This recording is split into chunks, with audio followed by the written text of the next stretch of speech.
Hello! Welcome to the first real Minecraft Forge modding episode. Before you watch this video, it's important that you watch the video where we set up the JDK and the JRE, link is in the description below. Now let's head on with the video. For that we need the MDK version of Minecraft Forge.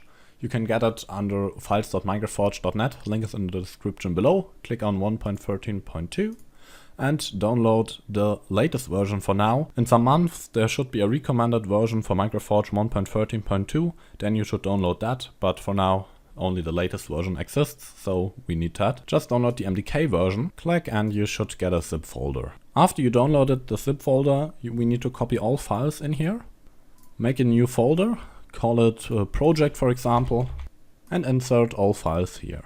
Now we can delete the TXT files, they are just files, for example the license of Minecraft Forge and stuff like that. If you want to publish it to an open Git repository, you should not include these files and should include your own license for your mod files and stuff like that. But I'll leave it in here for now. Then we need a new folder in here, we call it workspace. This is our workspace location for Eclipse or IntelliJ.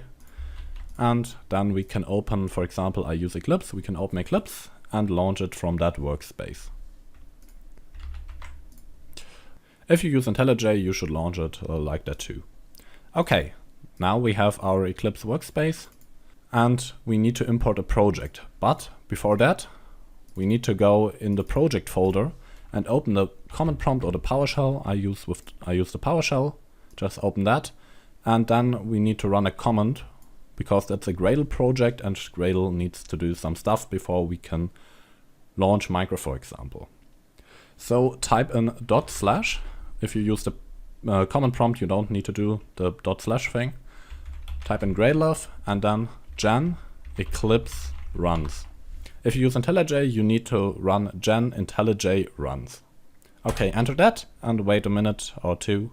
It just needs some time to set up everything. Okay, I'm ready now. And after that, you need to go into your IDE and import the project as a Gradle project. In Eclipse, you need to right click, import, and then search for Gradle.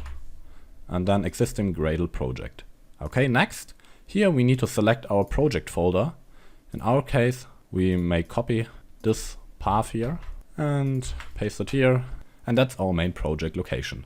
Click next, and then it set up some stuff and import the project and then click finish and we are all good. Now it runs some Gradle tasks to generate our class paths and stuff like that.